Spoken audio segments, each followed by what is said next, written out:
Telangana State Eligibility Test 2022 Education Question Paper. So the first question of the session is elimination of desire brings an end of suffering is appear in कि ये Dzire को eliminate करना तो ये जो हमारा suffering है उसी को एंड करता है। और ये जो कंसेप्ट है ये कौन सा फिलोसफी में देखने के लिए मिलता है? बुद्धिज्म, वेदांत, जैनिज्म, सांख्य। तो ये जो चीज है ये हमको बुद्धिज्म में दिखने के लिए मिलता है। यहाँ बोला गया था जो दुख है उसका जो मेन रीजन है वो है हमारा डिजायर, एक्सपेक्टेशन, और इसी को एंड किया जा सकता है। और इसके लिए वो मार्क दिए थे, कुछ मार्क भी वो बुद्धिस्ट फिलोसोफर दिए थे। So the next question is which one of the is the oldest school of Indian philosophy? Option yoga, मीमांसा, सांख्य, न्याय। हो गया, इनमें से कौन सा सबसे oldest school of Indian philosophy है? वो है सांख्य। सांख्य जो है इसका जो फादर इनको कपिला माना जाता है। और ये जो है जो हमारा पुरुष और प्रकृति जो है वो डुअलिज्म्स में बिलीव करता है।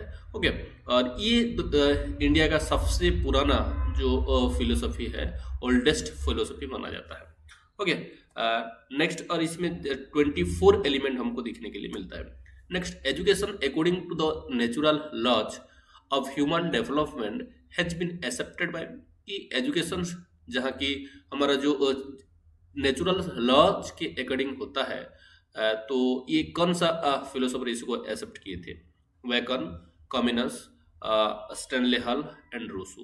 तो ये नेचुरल लॉज जो है उसी के हिसाब से ह्यूमन का जो डेवलपमेंट हो रहा है और उसी का जो एजुकेशन उसको मिल रहा है, इसी को कौन एक्सेप्ट किए थे? हॉल, जो स्टैनले हॉल जो थे, जी स्टैनले हॉल, वो इसी को बिलीव करते थे। Next, idealism emphasises the principle of self realisation, self actualisation, peculiar philosophy. Okay, जो आइडियलिज्म जो है वो कौन सा फिलोसफी के ऊपर ज्यादा करके इम्पोर्टेंस देता है? वो है सेल्फ रियलाइजेशन। और इसी के हिसाब से सेल्फ रियलाइजेशन जो है वो अल्टीमेट एम ऑफ एजुकेशन है according to idealism. Next, pragmatism has also been called as, कि ये प्राग्मेटिज्म को और क्या बोला जाता है? Experimentation, spiritual values, movement, human welfare. तो इसी को फ्राग्मेटिज्म को एक्सपेरिमेंटेशन भी बोला जाता है। ओके, क्योंकि ये प्रैक्टिकलिटी और साइंटिफिक एस्पेक्ट के ऊपर बिलीव करता है। रिलीजन भी साइंटिफिक एस्पेक्ट के ऊपर बिलीव करता है, लेकिन प्रैक्टिकलिटी के ऊपर ज्यादातर, हमारा यूटिलिटी के ऊपर ज्यादातर फ्राग्मेटिज्म ही बिलीव करता है। Next, fundamental principle of naturalism, कि नेचुरलिज्म का जो फंडामेंटल प्रिंसिपल है वो क्या है? Okay, world is created by God, universe is natural creation, belief in existence of God, ultimate reality is mention. Okay, इनमें से ऑप्शन 2 जो universe is the natural creation, ये जो है ये नेचुरलिज्म का एक प्रिंसिपल है। Who want to place maximum place emphasis on concentration and meditation in the teaching and learning process, क्यों ज्यादातर एम्फासाइज किए थे? ये कंसंट्रेशन एंड मेडिटेशन के ऊपर, जो कि टीचिंग लर्निंग प्रोसेस में देखने के लिए मिलता है। वो है गांधी जी, स्वामी विवेकानंद, टागोर, अरबिंदो। तो ऑप्शन बी और 2 दैट इज स्वामी अरबिंदो जो थे वो ज्यादा करके कंसंट्रेशन और मेडिटेशन के ऊपर एम्फासाइज कर रहे थे, और उसी के थ्रू ही टीचिंग लर्निंग प्रोसेस को करने के बारे में ये बोल रहे थे। Next, who found the first girls school in Pune? Okay, Pune में कौन फर्स्ट गर्ल्स स्कूल को एस्टेब्लिश किया था?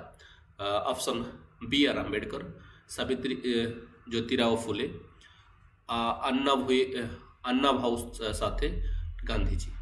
Answer 2 that is option 2 that is Savitribai Jyotirao Phule जो है, हो गया, ये फर्स्ट स्कूल पुणे में एस्टेब्लिश किए थे।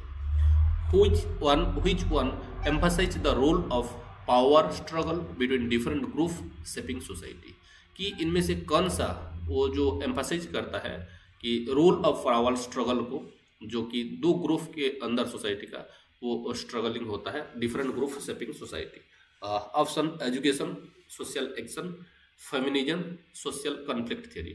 तो ये जो है option 4 that is conflict theory, इसी के ऊपर फोकस करता है। Which one of the following article speak no religious instruction shall be provided in any educational institution wholly maintained out of state fund?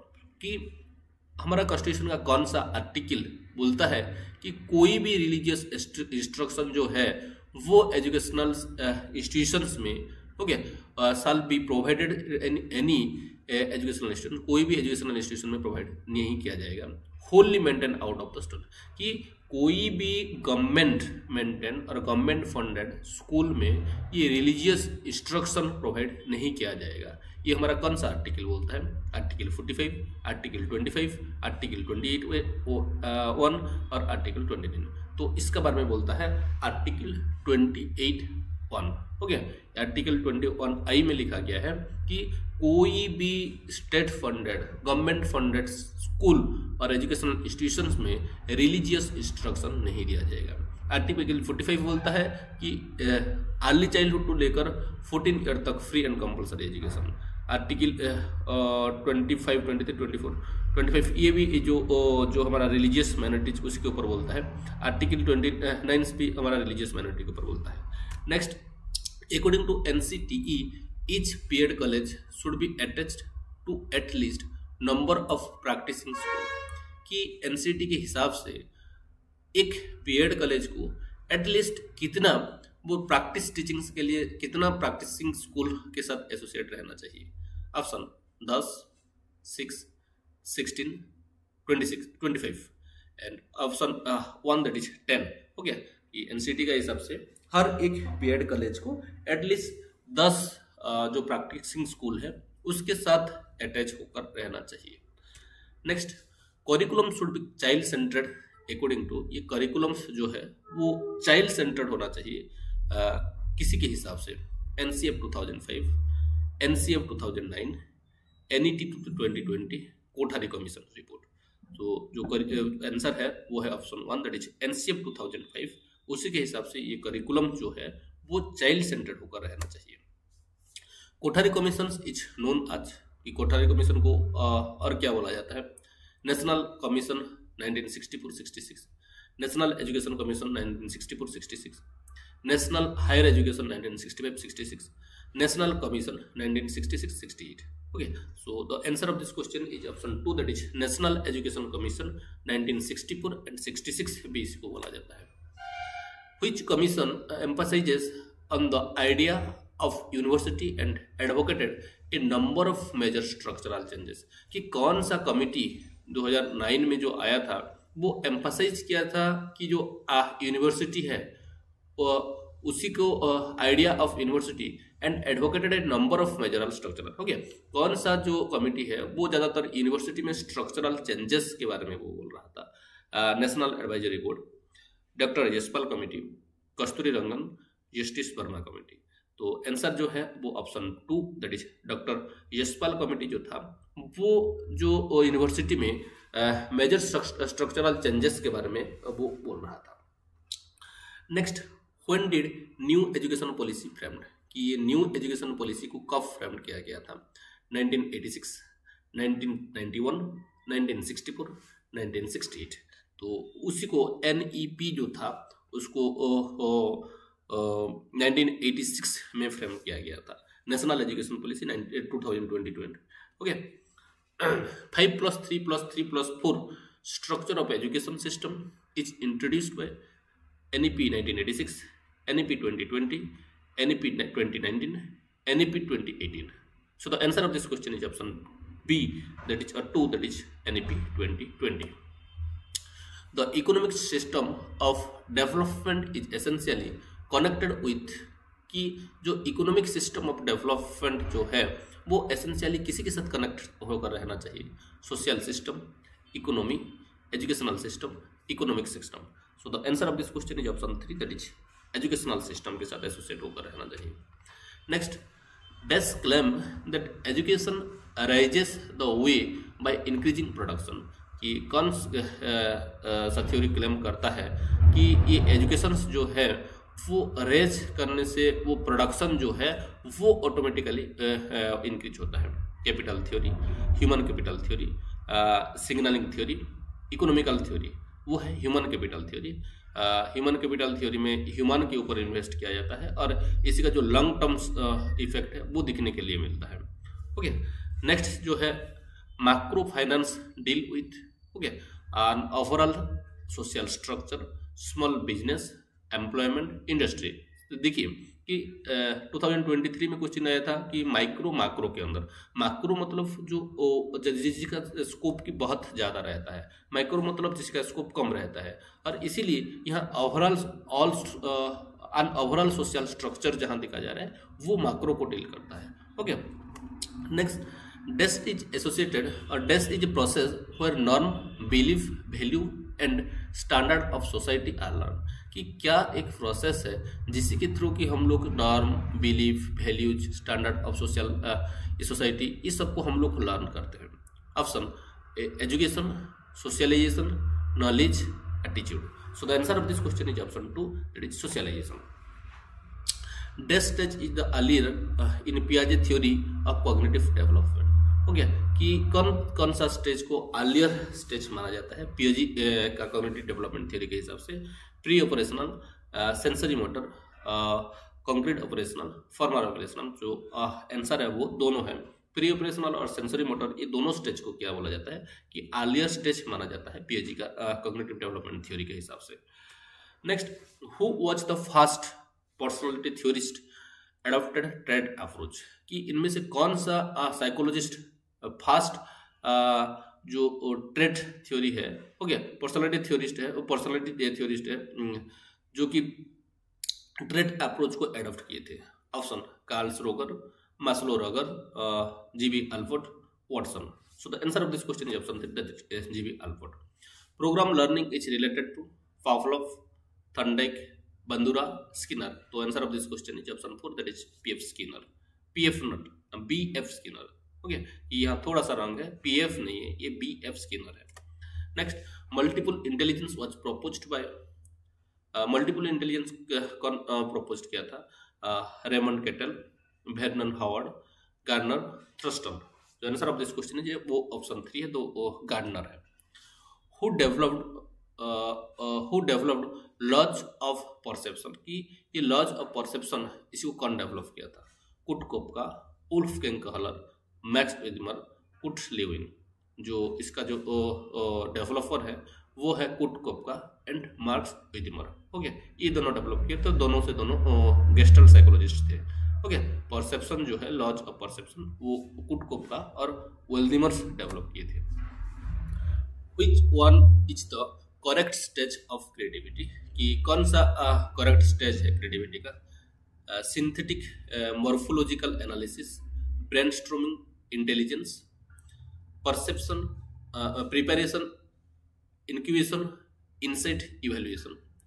Problems, ability, situation, evaluation, incubation, evaluation, ability, preparation. जो answer है वो है option 2, that is preparation, incubation, elimination, evaluation. Okay, कि इसका ये 4 stage है, preparation, incubation, elimination, verification और evaluation, जिसको हम लोग बोल रहे हैं।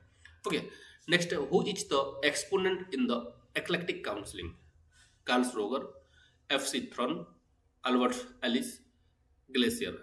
जो इसका एक्सपोनेंट है वो है FC. Thorne. This is an action-oriented approach to managing cognitive, emotional and behavioral approach।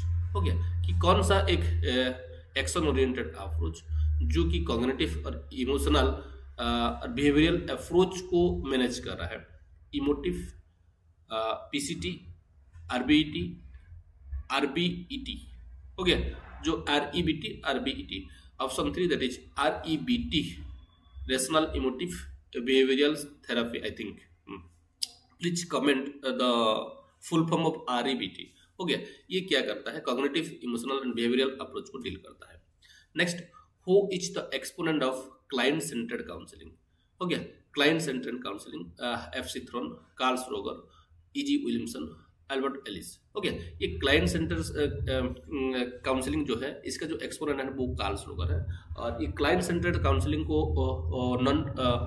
But client सेंट्रेड country में जो हम लोग बोलते हैं कि कौन सा, हाँ, एगलेक्टिक डायरेक्टिव नॉन डायरेक्टिव काउंसलिंग भी इसी को बोला जाता है। ओके, नेक्स्ट अगर देखिए, learner construct their own knowledge and do this by organising and categorising information using coding system is proposed by, कि लर्नर जो है उसका जो नॉलेज है उसको कंस्ट्रक्ट करता है, ओके, बनाता है कि कैसे, and do this by organising and categorising information, वो जो इंफॉर्मेशन है उसको ऑर्गेनाइज करता है और कैटेगराइज करता है, ओके, एक कोडिंग सिस्टम को यूज करके, और वो लर्न करता है और कंस्ट्रक्ट करता है नॉलेज को। तो ये कौन बोले थे? ब्रूनर, अशुबिल, पियाजे, बंदुरा। ये ब्रूनर का स्टेटमेंट था कि ब्रूनर के हिसाब से लर्नर जो है वो नॉलेज को कंस्ट्रक्ट करने से पहले वो इन्फॉर्मेशन जो है उसको कोडिंग करके ऑर्गेनाइज करता है और उसको कैटेगराइज करता है और उसके बाद वो नॉलेज को कंस्ट्रक्ट करता है। ये ब्रूनर का व्यू पॉइंट था। Next, true teachers are those who help us think for our self, stated by, कि हम लोग उसी को ट्रू टीचर बोलेंगे जो कि हमको बाउंड करता है और फोर्स करता है, ओके, और हेल्प करता है कि खुद का बारे में सोचने के लिए।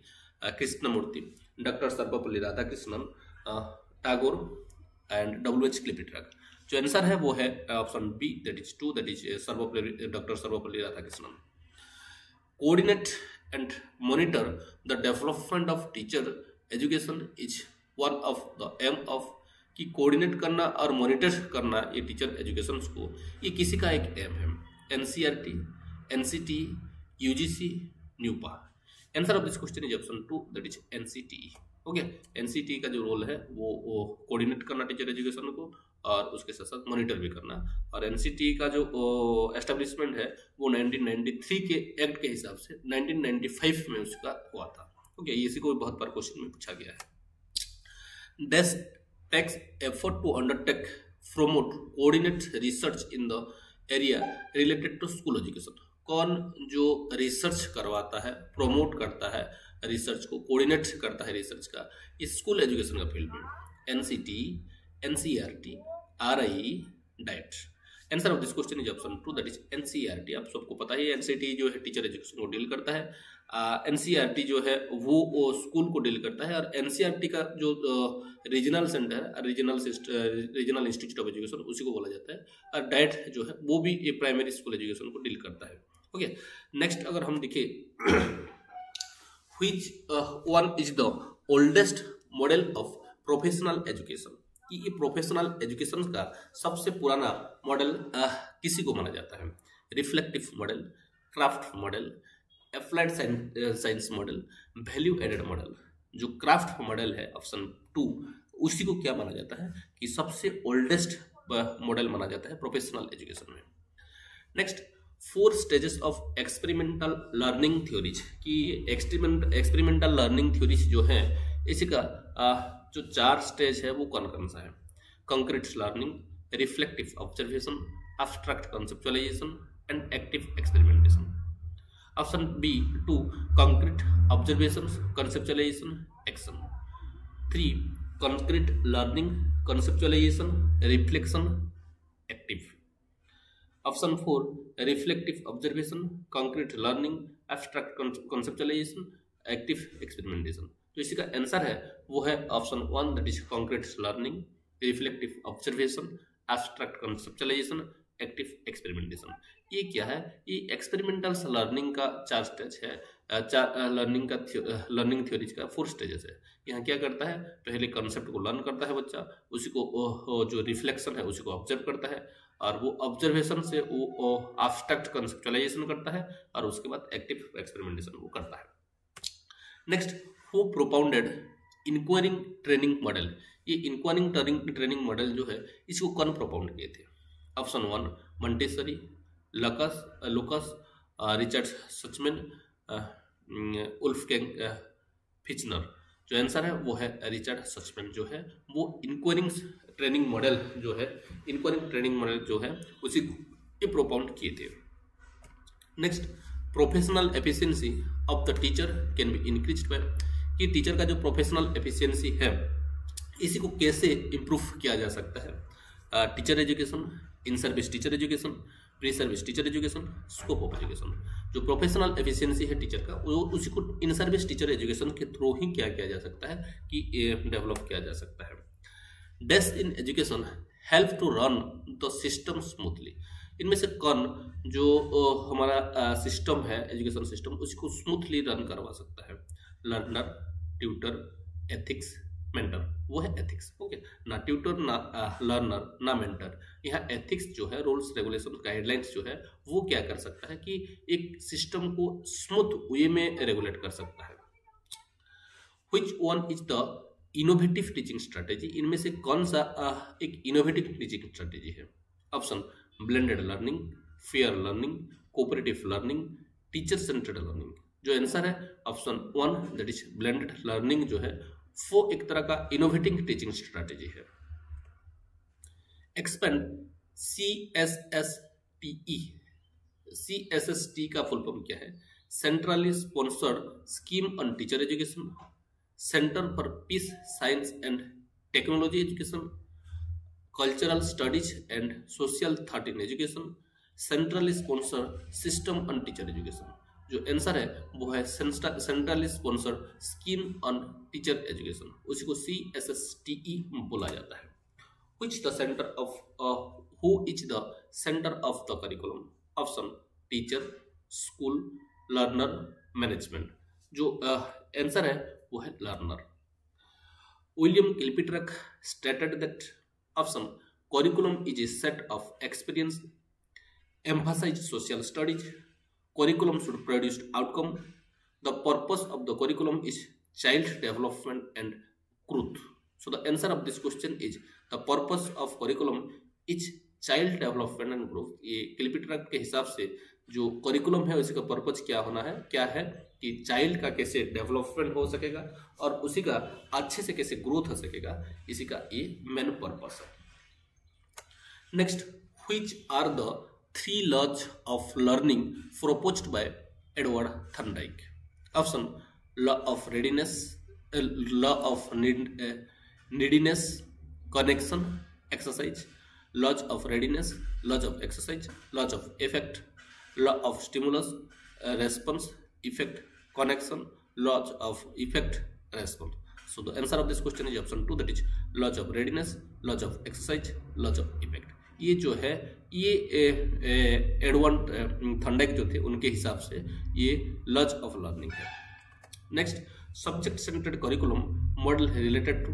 ये सब्जेक्ट सेंटर्ड करिकुलम जो है वो करिकुलम मॉडल जो है वो किसी के साथ रिलेटेड रहता है? Learner, teacher, content, teacher and learner. ये सब्जेक्ट सेंटर्ड जो है वो हर वक्त कंटेंट के साथ रिलेटेड रहता है। This model is known as grassroot model, grassroot approach to curriculum development. Option Saylor model, Lewis model, Alexander model, Hilda Taba model. जो हिल्डा-टाबा मॉडल है उसी को ग्रासरूट मॉडल्स अभी बोला जाता है, grassroot approach to curriculum development भी बोला जाता है। CIPP मॉडल इज यूजफुल आज। ये CIPP मॉडल जो है ये बहुत यूजफुल किसके लिए होता है?